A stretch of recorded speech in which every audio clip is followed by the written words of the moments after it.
Isa kaming napiktuhan sa linog. Kauban ako ang mga bata, wa ko kasabot kung usay kong gibati. Grabe na akong hilak nga burag paminaw na ako lang isa. Nga wa ko'y burag walay maduulan nga grabe na ko kahadlok. Nga wala di akong bana ato nga time. Kami lang mga bata. Pag tanaw na ko ba na ang akong kauban rin sa mga balay-balay na ilang bana, tapos ako, pila ka po, akong mga bata, unang kabuok ko, lagi ko'y katabang. Ang ako kadlukan kay basig guba among balay, at least nag-uban mis akong mga bata, nga kuan, naamis sulod balay. Grabe na akong pagkuan sa linog, grabing kasinatian ako sa linog, grabe, burag trauma na atanan-tanan.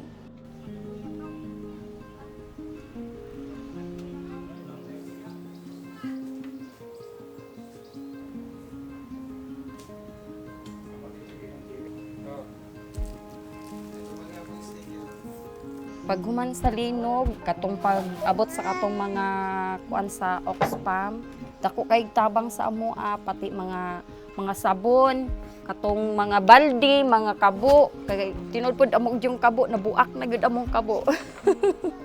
ang malong dako kay gamit sa amoa ang malong, wala na pud mihabol.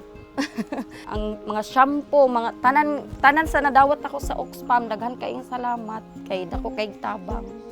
Pa-budget na ko pang palit og balde, ako na lang to ipalit og bugas, panudan og vitamins sa akong mga bata.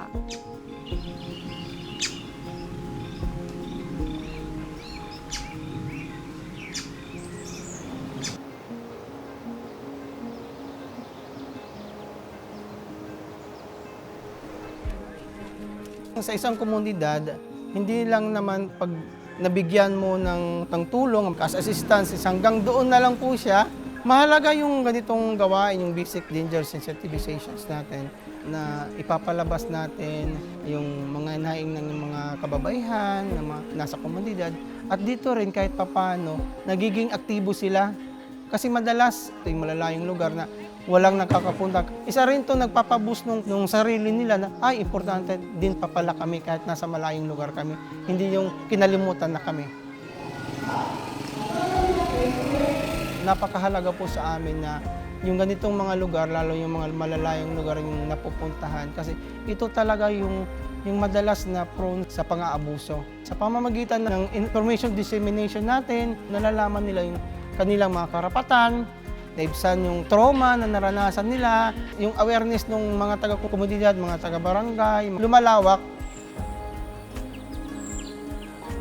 Grabe kay ka-importante ang inyong organisasyon nga niabot diri sa amoa, kay dako kay tabang gid kaayo sa amoa, labi na sa ako ang daghan ko buyag mga bata.